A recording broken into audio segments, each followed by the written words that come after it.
स्वागत है मेरे दोस्तों, आप सभी को हमारे इस प्लेटफॉर्म ज्ञानलॉजी चैनल में। और मैं आपके बीच आया हूं लेकर के आज भारत की भूगर्भिक संरचना एवं भौतिक प्रदेश, जिसमें केवल हम लोग आज पढ़ेंगे हिमालय पर्वत, हिमालय एवं उत्तर पूर्वी पर्वतमाला, जिसमें हम लोग केवल यही पढ़ेंगे।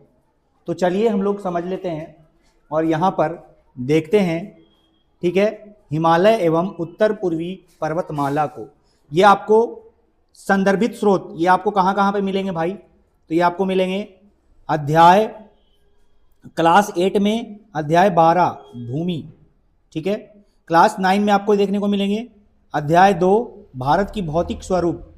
क्लास 10th में देखने को मिलेंगे अध्याय 1 भौतिक लक्षण, जो ओल्ड एनसीईआरटी में देखने को मिलेंगे, ठीक है। क्लास 11 में देखने को मिलेंगे अध्याय 2 में संरचना तथा भू आकृति का विभाजन, ठीक है। और क्लास 12 में देखने को मिलेंगे भारत के प्रदेश, ठीक है। तो इतने जगह पे इसके सोर्स हैं, जी हाँ, जो कि मैंने सभी को एक जगह कंबाइंड करके और पढ़ाया है। तो चलिए हम लोग समझते हैं हिमालय पर्वत एवं उत्तर पूर्वी पर्वतमाला। भारत की भूगर्भिक संरचना में हम लोग को क्या क्या पढ़ना है देखा जाए तो हम लोग को पढ़ना है उत्तर तथा उत्तरी पूर्वी पर्वतमाला, फिर पढ़ना है उत्तर भारत का मैदान, फिर पढ़ना है प्रायद्वीपीय पठार, फिर भारतीय मरुस्थल, फिर पढ़ना है हम लोग को तटीय मैदान, फिर पढ़ना है द्वीप समूह। लेकिन सबसे पहले हम लोग पढ़ रहे हैं आज का टॉपिक सिर्फ ये है, क्या है भाई? तो उत्तर तथा उत्तर पूर्वी पर्वतमाला। तो चलिए इसके पहले प्रश्न पे आ जाते हैं, इससे रिलेटेड पहले प्रश्न पे आ जाते हैं। इस कहता है कि हिमालय और अतिरिक्त प्रायद्वीपीय पर्वतमाला की भू वैज्ञानिक संरचना के संदर्भ में कौन सा कथन सत्य है? कौन सा कथन जो है वो क्या है? सत्य है, बताएंगे। ऑप्शन ए में दिया हुआ है, ऑप्शन ए में कह रहा है इनकी संरचना प्राचीन, कठोर और अपरिवर्तनीय है। जी हाँ। ऑप्शन बी कह रहा है कि इनकी संरचना युवा, दुर्बल और लचीली है। ये पर्वत केवल बाह्यजीनिक बलों से प्रभावित होता है। ये पर्वत विवर्तनिकी गतियों से मुक्त है। तो इनमें से कौन से आंसर हो जाएंगे बताएंगे, ठीक है। तो बताएंगे इसके आंसर क्या होंगे। तो इसके आंसर हो जाएंगे बी, इनकी संरचना युवा, दुर्बल और लचीली है। इनकी संरचना युवा, दुर्बल और लचीली है। तो इसके आंसर क्या हो जाएंगे? बी हो जाएंगे। चलिए हम लोग व्याख्या को पढ़ लेते हैं। व्याख्या क्या कहता है, देखिएगा यहाँ पर, हिमालय एवं अतिरिक्त प्रायद्वीपीय पर्वतमाला भूवैज्ञानिक दृष्टि से युवा, अपेक्षाकृत दुर्बल और लचीली है। ये आज भी बहिजनिक तथा अंतजनिक बलों की सक्रिय अंतःक्रिया से प्रभावित होकर बलन यानी फोल्ड और भ्रंश और छेप जैसी संरचनाएं निर्मित करती रही है। इसी कारण इन्हें भूगर्भीय रूप से अस्थिर माना जाता है। यानी इसको क्या माना जाता है? अस्थिर पर्वत माना गया है। किसे अस्थिर पर्वत माना गया है? किसे अस्थिर पर्वत माना गया है? तो हिमालय का, यानी हिमालय एवं उसके अतिरिक्त प्रायद्वीपीय पर्वतमाला को, ठीक है। चलिए हम लोग दूसरे प्रश्न पे आ जाते हैं। दूसरा प्रश्न क्या कहता है जरा समझेंगे। प्रश्न नंबर 2, हिमालय पर्वतमाला की उत्पत्ति का संबंध किससे है? ज्वालामुखी विस्फोट से, विवर्तनिकी हलचलों से, या केवल वायु अपर्दन से, या समुद्र के स्तर में गिरावट से? तो क्या लग रहा है इसके आंसर? इसके आंसर हो जाएंगे बी। इसके आंसर क्या हो जाएंगे? बी, विवर्तनिकी हलचलों से। तो इसके राइट आंसर हो जाएंगे क्या भाई? बी इसके आंसर हो जाएंगे, विवर्तनिकी हलचलों से। चलिए आगे बढ़ जाते हैं हम लोग और अगला इसके व्याख्या पर आ जाते हैं। व्याख्या क्या कह रहा है यहाँ पर? व्याख्या पे आ जाओ। व्याख्या कह रहा है कि इन पर्वतों की उत्पत्ति मुख्य रूप से विवर्तनिकी हलचलों से जुड़ी हुई है। प्लेट विवर्तनिकी के कारण उत्पन्न होने वाले दबाव और खिंचाव ने इन पर्वतों को आकार दिया है। चूंकि विवर्तनिकी रूप से सक्रिय क्षेत्र है, इसलिए इन्हें भूवैज्ञानिक रूप से स्थिर और परिवर्तनशील माना जाता है। स्थिर और परिवर्तनशील माना जाता है, ये बातें हैं। अगले प्रश्न, तीसरा नंबर प्रश्न पे आ जाइए। तीसरा नंबर प्रश्न क्या कहता है, जरा पढ़ेंगे। तीसरा नंबर प्रश्न को देखिए, क्या कहता है तीसरा नंबर प्रश्न। हिमालय को युवा पर्वत सिद्ध करने के लिए निम्नलिखित में से कौन सा प्रमाण प्रस्तुत किए जा सकते हैं। कौन से प्रमाण जो है वो प्रस्तुत किए जा सकते हैं। तो क्या, चलिए ऑप्शन ए कह रहा है गॉर्ज और भी आकार की घाटियां निर्माण करती है, ठीक है। क्षिप्रिकाएं व जलप्रपात निर्माण करती है। तेज बहाव वाली नदियों द्वारा निरंतर अपरदन का निर्माण करती है, या इनमें से सभी। तो इनके आंसर क्या हो जाएंगे, इनके आंसर हो जाएंगे डी। क्या हो जाएंगे इसके आंसर, डी हो जाएंगे। जी हाँ, चलिए इसके व्याख्या क्या कहते हैं जरा समझिएगा। हिमालय अभी अपनी युवा व्यवस्था में है। हाँ भाई, युवा अवस्था में। इसके प्रत्यक्ष भू आकृति प्रमाण में तेज बहाव वाली नदियों द्वारा निर्मित गहरी गॉर्ज, भी आकार की घाटियां, क्षिप्रिकाएं यानी रैपिड्स और ऊंचे जलप्रपात शामिल हैं। ये स्थलाकृति यह दर्शाती है कि नदियां अभी भी लंबवत अपरदन कर रही है और पर्वत का उत्थान निरंतर जारी है। जी हाँ, तो ये बातें समझ लेंगे। चलिए अगला प्रश्न पे आ जाइए। अगला प्रश्न क्या कहता है, चौथा प्रश्न कहता है, बहुत ही अच्छा प्रश्न है चौथा। कह रहा है कि हिमालय श्रेणियों के विस्तार की दिशा के संदर्भ में निम्नलिखित का मिलान करें। चलो मिलान कर लो इसका। क्या कह रहा है भाई, मिलान करने के लिए बोल रहा है। तो उत्तर पश्चिमी भाग की जो पर्वत है उसको हम क्या बोलते हैं। उत्तर पश्चिमी भाग जो है वो कौन सी दिशा में आ जाएगा। तो इसके आंसर हो जाएंगे उत्तर पश्चिम से दक्षिण पूरब तक, यानी कि हिमालय श्रेणियाँ का जो विस्तार है वो उत्तर पश्चिमी भाग वाला जो ये जगह B2 हो जाएगा। दार्जिलिंग और सिक्किम की पूरब पश्चिम की दिशा वाला पर्वत। और मिजोरम बचा, तो मिजोरम को हम कहते हैं उत्तर दक्षिण की दिशा। इसके आंसर क्या हो जाएंगे, इसके आंसर हो जाएंगे आपके ए। इसके आंसर क्या हो जाएंगे, ए हो जाएंगे। इसके आंसर ए हो जाएंगे। चलिए आगे बढ़ जाते हैं हम लोग। और यहाँ पर देखिए, यहाँ पर क्या कह रहा है भाई कि हिमालय पर्वत की दिशा समान नहीं है, बल्कि यह क्षेत्र के अनुसार बदलती रहती है। उत्तर पश्चिम भाग, इस भाग में हिमालय का विस्तार उत्तर पश्चिम से दक्षिण पूरब की ओर है, ठीक है। दार्जिलिंग और सिक्किम की पहाड़ियाँ, यह श्रेणियाँ मुख्य रूप से पूरब पश्चिम दिशा में फैली हुई है। पूर्वोत्तर भारत की पहाड़ियाँ, अरुणाचल प्रदेश के बाद हिमालय दक्षिण की ओर मुड़ता है, जिससे यहाँ विस्तार उत्तर दक्षिण दिशा में हो जाता है। जी हाँ, तो ये बातें हैं। चलिए पांचवा प्रश्न पे आ जाते हैं। पांचवा प्रश्न क्या कहता है, समझेंगे जी। पांचवा प्रश्न कहता है कि वृहद हिमालय और श्रृंखला के विस्तार के संबंध में कौन सा तथ्य सही है, ये बोल रहा है। चलिए तो समझेंगे। इसकी पूर्व पश्चिम की लंबाई 2500 किलोमीटर है, ठीक है। इसकी उत्तर से दक्षिण की चौड़ाई 500 से 800 किलोमीटर है, ठीक है। इसे बाह्य हिमालय के नाम से जाना जाता है, बाह्य हिमालय के नाम से। यह सबसे निचली श्रेणी है। वृहद हिमालय के बारे में बताना था, तो वृहद हिमालय के बारे में सबसे, इसके आंसर हो जाएंगे ए। क्या हो जाएंगे, ए। इसके राइट आंसर क्या हो जाएंगे भाई, ए हो जाएंगे। चलिए अब हम लोग यहाँ व्याख्या को पढ़ लेते हैं, व्याख्या समझ लेंगे। चलिए अच्छे से।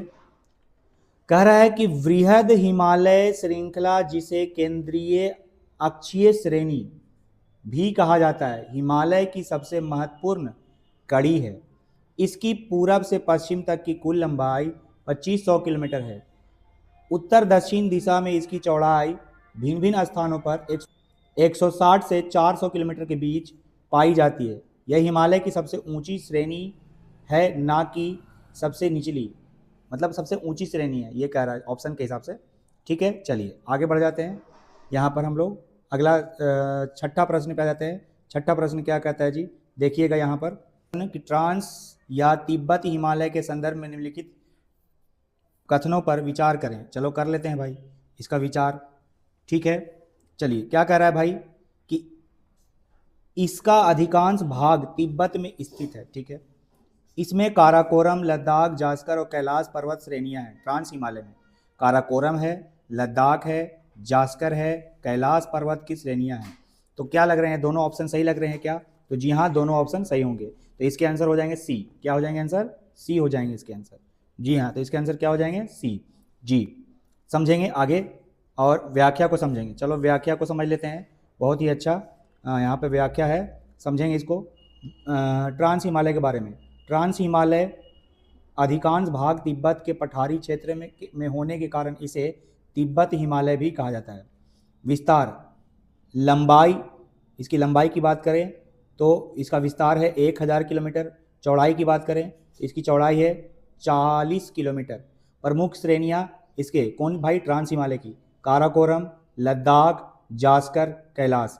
यह हिमालय के उत्तर में स्थित है। इस कहाँ स्थित है? उत्तर में, याद रखेंगे।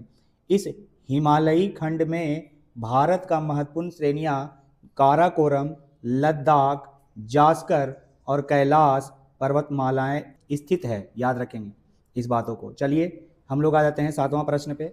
7वां प्रश्न क्या कहता है, जरा समझिएगा। विश्व प्रसिद्ध काश्मीर घाटी और डल झील किन दो श्रेणियों के मध्य स्थित है? किन दो श्रेणियों के बीच में जो है वो स्थित है? तो बताएंगे इसके आंसर क्या हो जाएंगे। जी हाँ, तो क्या लद्दाख और जास्कर के बीच स्थित है? क्या वृहद हिमालय कौन सी किसकी बात कर रही है? काश्मीर घाटी की बात कर रहा है। काश्मीर घाटी और डल झील किन दो श्रेणियों के बीच स्थित है? ये सब एग्जाम में क्वेश्चन जरूर आएंगे, याद रखना। मैंने क्वेश्चन इस टाइप का बनाया है ना कि जो कि क्वेश्चन एकदम लेवल, हाई लेवल वाला क्वेश्चन है, जो एग्जाम में पूछे ही जाते हैं, ठीक है। तो याद रखेंगे इन बातों को। वृहद हिमालय और पीर पंजाल के बीच, मध्य हिमालय और शिवालिक के बीच, काराकोरम और कैलाश पर्वत के बीच। तो इसके आंसर हो जाएंगे बी। क्या हो जाएंगे इसके आंसर? बी हो जाएंगे।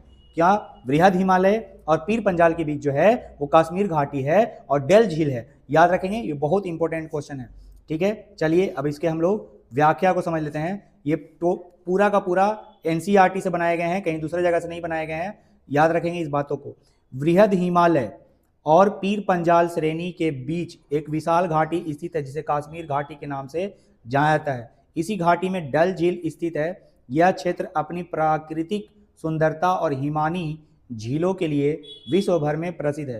पीर पंजाल श्रेणी के मध्य हिमालय का हिस्सा है। पीर पंजाल श्रेणी मध्य हिमालय का हिस्सा है, जबकि वृहद हिमालय सबसे उत्तरी और ऊंची श्रेणी है। इन दोनों के बीच खुली घाटी को ही काश्मीर घाटी कहते हैं। कुछ अतिरिक्त जानकारियां क्या है भाई? डल झील और बुलर झील मीठे पानी की सबसे बड़ी झील में से एक है जो इसी घाटी में स्थित है, याद रखेंगे। चलिए हम लोग आ जाते हैं अब 8वां नंबर प्रश्न की ओर। 8वां नंबर प्रश्न क्या कहता है, जरा समझ लेंगे। 8वां नंबर प्रश्न ये रहा आपके स्क्रीन पर। क्या है कि वृहद हिमालय के प्रमुख दर्रों के संदर्भ में निम्नलिखित में से कौन सा मिलान गलत है? कौन सा मिलान जो है वो गलत है, बाकी कौन सा मिलान सही है, ये बोल रहा है। तो बताइएगा। जोजिला दर्रा, जोजिला दर्रा जो है भाई वो क्या वृहद हिमालय का भाग है? बनिहाल दर्रा पीर पंजाल का भाग है। पोटूला दर्रा जास्कर श्रेणी का भाग है। खादुंगला दर्रा शिवालिक श्रेणी का भाग है। तो बताएंगे इसके आंसर क्या हो जाएंगे। चलिए तो इसके आंसर हो जाएंगे डी। खादुंगला दर्रा शिवालिक श्रेणी का भाग नहीं है। क्यों नहीं है? चलिए समझ लेते हैं। यहाँ पर देखिए, यहाँ पर समझिएगा और ये व्याख्या को देखिएगा। खादुंगला दर्रा का संबंध शिवालिक श्रेणी से नहीं, यह वास्तव में लद्दाख श्रेणी में स्थित है। यह दर्रा लेह के उत्तर में और स्योक तथा नुब्रा घाटी के का प्रवेश द्वार है। अन्य सही मिलान इस प्रकार है। जोजिला दर्रा वृहद हिमालय का भाग है। बनिहाल दर्रा पीर पंजाल का भाग है। पोटूला दर्रा जास्कर का भाग है। तो ये बातें सही हैं। चलिए अब हम लोग आ जाते हैं अगले प्रश्न पर। 9वां प्रश्न पे आ जाते हैं। 9वां प्रश्न क्या कहता है जी, यहाँ पर समझेंगे। बहुत ही अच्छा प्रश्न है। काश्मीर हिमालय की झील के संदर्भ में अलवण जल और लवण जल का सही समूह कौन सा है? अलवण जल और लवण जल का सही क्रम या समूह कौन सा है? तो बताएंगे। ए में कह रहा है अलावन, पैंगोंग, तसो, लवण डल और बुलर, ठीक है। अलावन जो अलावन जल है, और लवण जल पैकोंग, तसो और सोमोरी। तो आंसर तो यही हो जाएंगे, बी हो जाएंगे इसके आंसर। इसके आंसर क्या हो जाएंगे? बी। बी सही है, बी ऑप्शन सही है। चलिए कैसे सही है देख लो। यहाँ पर समझिएगा व्याख्या को अच्छे से। कश्मीर हिमालय के वृहद हिमालय क्षेत्र में झीलों की अद्वितीय विविधता पाई जाती है, जहाँ मीठे और खारे दोनों प्रकार के जल स्रोत मौजूद हैं, जैसे अलावन जल। डल झील, बुलर झील मीठे पानी की प्रमुख झील है। यह मुख्य रूप से झेलम नदी तंत्र से जुड़ी हुई और घाटी के निचले भागों में स्थित है, ठीक है। लवण झील की बात कर रहा है। पैंगोंग तसो और सोमोरीरी अत्यधिक ऊंचाई पर स्थित खारे पानी की झील है। अच्छा, ये उच्च पर्वतीय खारी झीलें तेथिस सागर के अवशेष मानी जाती है। किसके अवशेष मानी जाती है? तेथिस सागर के अवशेष मानी जाती है। बंद जल निकासी के कारण लवणीय हो गई है। बंद जल निकासी के कारण ये क्या हो गया है? लवणीय हो गया है। कैसा हो गया भाई? लवणीय हो गया है। चलिए अब हम लोग आ जाते हैं 10वां नंबर प्रश्न पे। 10वां नंबर प्रश्न क्या कर रहा है? भोटिया जनजाति के संबंध में निम्नलिखित में से कौन सा कथन जो है वो सत्य है? ये लोग केवल शिवालिक की तराई में रहते हैं, ठीक है। ये ग्रीष्म ऋतु में बुग्याल घास के मैदान में चले जाते हैं, ठीक है। ये केवल अस्थायी कृषि करते हैं, ठीक है। इनका संबंध कश्मीर घाटी में नहीं है। तो इसके आंसर हो जाएंगे बी। ये सिर्फ ग्रीष्म के समय में बुग्याल घास के मैदान में चले जाते हैं, याद रखेंगे। चलिए यहां पर हम लोग इसके व्याख्या को पढ़ लेते हैं। व्याख्या कहता है वृहद हिमालय की घाटी में भोटिया प्रजाति के लोग निवास करते हैं। वृहद हिमालय की घाटी में भोटिया प्रजाति के लोग निवास करते हैं। बहुत इंपॉर्टेंट पॉइंट है। ये ऋतु प्रवास करने वाले खानाबदोश लोग हैं। ग्रीष्म ऋतु में जब बर्फ पिघलती है तो ये अपने पशुओं के साथ ऊंचाई पर स्थित घास के मैदान बुग्याल, जिसे बुग्याल कहा जाता है, वहां चले जाते हैं। शरद ऋतु आने पर ठंड बढ़ने के साथ वापस घाटियों में लौट आते हैं। यह प्रक्रिया हिमालयी परिस्थितिकी और अर्थव्यवस्था का महत्वपूर्ण हिस्सा है। नंबर प्रश्न पे आ जाइए। 11 नंबर प्रश्न क्या कहता है समझिएगा। यहाँ पर लघु हिमालय कह रहा है, लघु हिमालय या मध्य हिमालय को अन्य किस नाम से जाना जाता है? बहुत आसान सवाल है, बताएंगे इसके आंसर। तो इसका आंसर हो जाएगा बी। इसका आंसर क्या हो जाएगा? बी हो जाएगा इसके आंसर सही। क्यों सही होंगे बी आंसर? इसे हिमाचल श्रेणी भी कहा जाता है, याद रखेंगे, ठीक है जी। चलिए आगे समझ लेते हैं हम लोग, इसके व्याख्या को समझ लेते हैं। तो हिमाचल श्रेणी, चलिए इसके व्याख्या पर आ जाते हैं। व्याख्या को समझेंगे। लघु हिमालय या मध्य हिमालय, लघु हिमालय या मध्य हिमालय को हिमाचल श्रेणी के नाम से भी जाना जाता है। यह श्रेणी वृहद हिमालय के दक्षिण में स्थित है। इसकी सामान्य चौड़ाई 60 से 80 किलोमीटर तथा औसत ऊंचाई 3000 से 4500 मीटर के बीच पाई जाती है, याद रखेंगे। पीर पंजाल श्रेणी इस हिमालय खंड की सबसे लंबी और सबसे महत्वपूर्ण पर्वत श्रृंखला है। धौलाधर महाभारत श्रेणियां भी इसी का हिस्सा है। धौलाधर और महाभारत श्रेणियां भी इसी का क्या है भाई? हिस्सा है, याद रखेंगे। चलिए अब हम लोग कुछ विशेषताएं, प्रमुख विशेषताएं को समझ लो। यहाँ पर यह क्षेत्र अपने स्वास्थ्य वर्धक पर्वतीय नगरों जैसे शिमला, मसूरी, नैनीताल आदि के लिए भी प्रसिद्ध है, याद रखेंगे इसको। चलिए अब हम लोग आ जाते हैं 12 नंबर प्रश्न पे आ जाते हैं। 12 नंबर प्रश्न क्या कहता है जरा समझेंगे। ब्रिटिश काल के दौरान कौन से पर्वतीय नगर लघु हिमालय में आकर्षक का केंद्र रहे हैं। बताएंगे इसके आंसर क्या हो जाएंगे। तो इसके आंसर हो जाएंगे, बताएंगे क्या होंगे इसके आंसर। शिमला और नैनीताल, दार्जिलिंग और मसूरी या धर्मशाला और रानीखेत। तो इसके आंसर हो जाएंगे सभी। क्या हो जाएंगे इसके आंसर? सभी हो जाएंगे, इनमें से सभी। जी हाँ, चलिए अब हम लोग आ जाते हैं आगे। यहाँ पर समझेंगे अगला जो है विस्तृत व्याख्या को देख लेंगे। लघु हिमालय, लघु हिमालय का वह क्षेत्र है जो 1000 से 2000 मीटर की ऊंचाई पर स्थित है। लघु हिमालय 1000 से 2000 मीटर की ऊंचाई पर स्थित है। ब्रिटिश प्रशासन के लिए बहुत पसंदीदा रहा है। अंग्रेज इस क्षेत्र में अनेक पर्वतीय नगर विकसित किए हैं जो आज भी पर्यटन के प्रमुख केंद्र हैं। प्रमुख नगर शिमला, मसूरी, नैनीताल। अन्य महत्वपूर्ण नगर दार्जिलिंग, धर्मशाला, रानीखेत। छावनी क्षेत्र कसौली, अल्मोड़ा, लैंसडाउन, ये सब क्षेत्र है किसके? अंग्रेजों के ज़माने के क्षेत्र है। चलिए, कह रहा है 13वां नंबर प्रश्न कि दून स्थल कृति के संदर्भ में निम्नलिखित में से कौन सा युग्म जो है वो सही है? कौन सा युग्म सही है? बताएंगे 13 नंबर प्रश्न के आंसर। चंडीगढ़ कालका दून, चंडीगढ़ कालका दून, या नालागढ़ दून और हरीके दून, देहरादून सबसे बड़ी घाटी, या इनमें से सभी। तो आंसर हो जाएंगे इनमें से सभी। क्या आंसर हो जाएंगे? इसके आंसर क्या हो जाएगा? डी। इसके आंसर क्या हो जाएगा? डी हो जाएगा जी इसके सही आंसर। व्याख्या को समझ लेंगे, इसका व्याख्या क्या कहता है। चलिए व्याख्या को आ जाइए। लघु हिमालय और शिवालिक श्रेणी के बीच में पाई जाने वाली अनुदैर्घ्य घाटियों को पश्चिम में दून कहा जाता है। जैसे उदाहरण के लिए देहरादून सबसे बड़ी घाटी है। देहरादून की लंबाई 35 से 45 किलोमीटर और चौड़ाई 22 से 25 किलोमीटर है।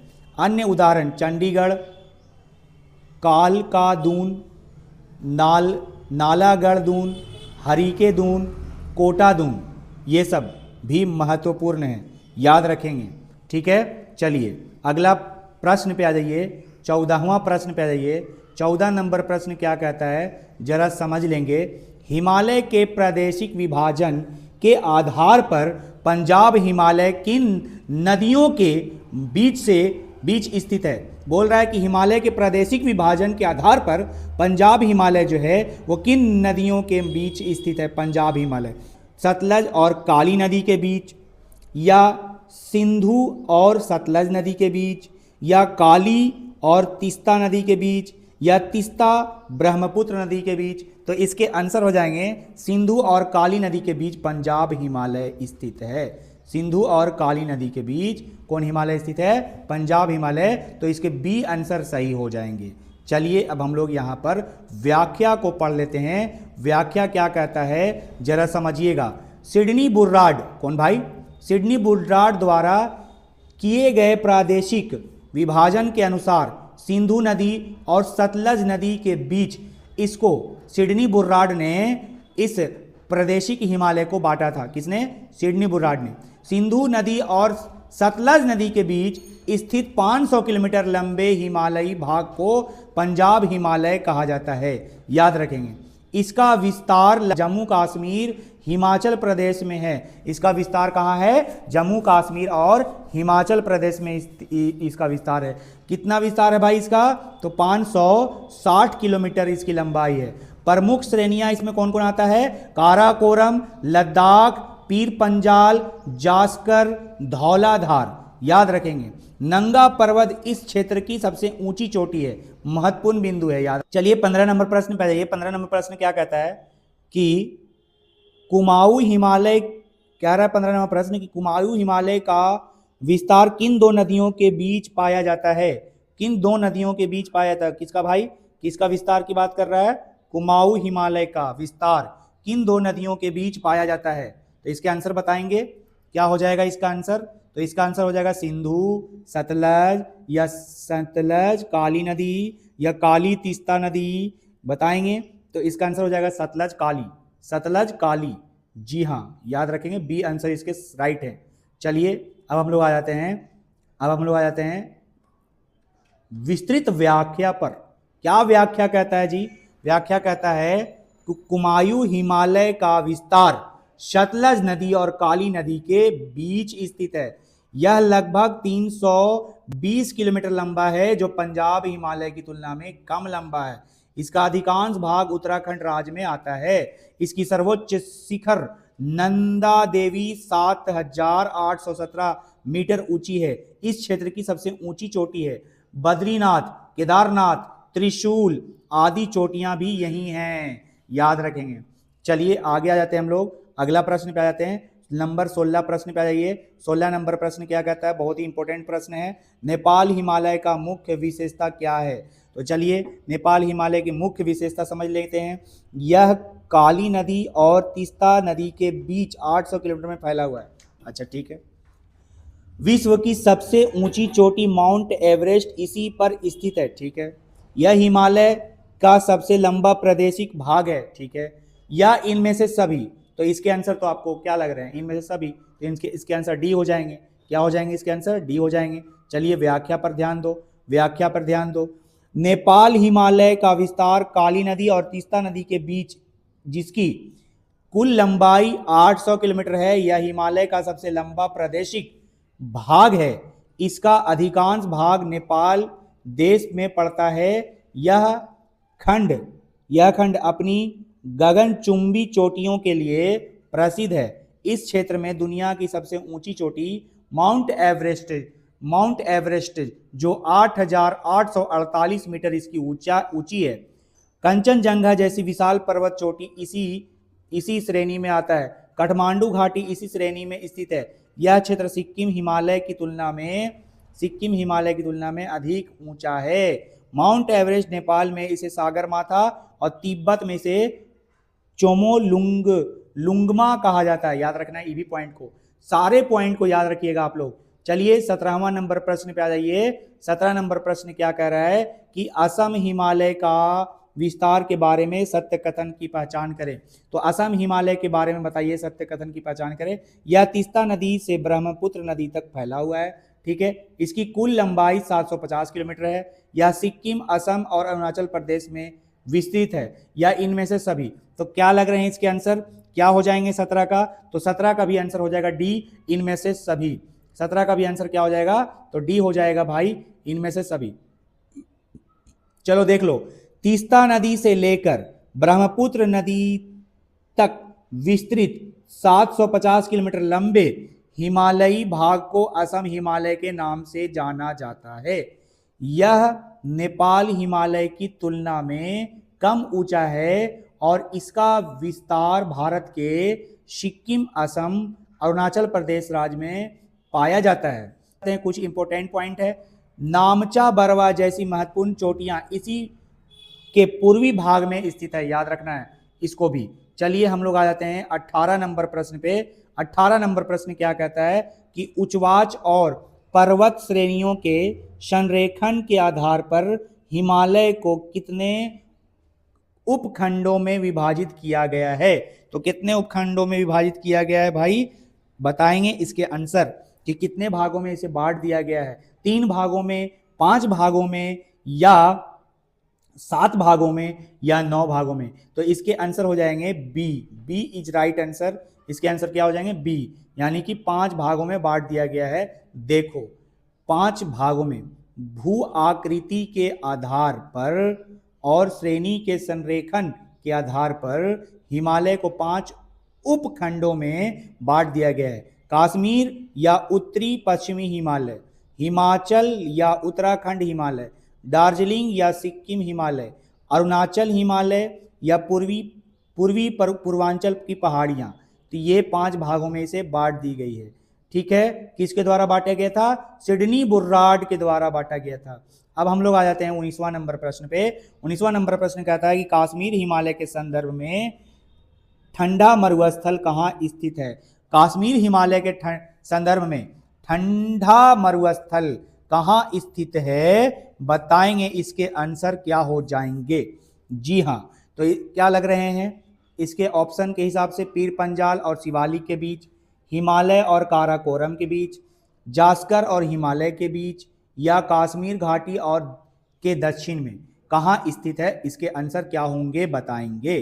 तो इसका आंसर हो जाएगा हिमालय तथा काराकोरम के बीच, यानी बी इसके आंसर सही हैं। बी इसके आंसर क्या हैं, सही हैं। चलिए अब हम लोग यहां पर कश्मीर हिमालय का उत्तर पूर्वी भाग एक ठंडा मरुस्थल है। यह भौगोलिक रूप से मुख्य हिमालय और काराकोरम श्रेणी के मध्य में स्थित है। यह क्षेत्र के क्षेत्रफल के दृष्टि से छाया क्षेत्र में होने के कारण वर्षा की भारी कमी और अत्यधिक ठंड के लिए जाना जाता है। कुछ महत्वपूर्ण बिंदु, लद्दाख इसी ठंड मरुस्थल का प्रमुख हिस्सा है जो अपनी विशिष्ट शुष्क जलवायु के लिए प्रसिद्ध है। क्या भाई, शुष्क जलवायु के लिए प्रसिद्ध है। 20वां नंबर प्रश्न पे आ जाइए, जो आज का जो है 20 नंबर प्रश्न पे आ जाइए, जो आज का अंतिम प्रश्न होगा। चलिए हम लोग इसको पढ़कर समझ लेते हैं क्या कह रहा है। कश्मीर हिमालय में पाए जाने वाले कारेवा जमाव का उपयोग किस फसल के लिए किया जाता है। कारेवा जमाव का उपयोग किस फसल के लिए किया जाता है, बताएंगे। आंसर इसके क्या हो जाएंगे। ए में है सेब, बी में है जाफरान या केसर, और सी में है चाय, और डी में है अखरोट। तो इसके आंसर हो जाएंगे बी।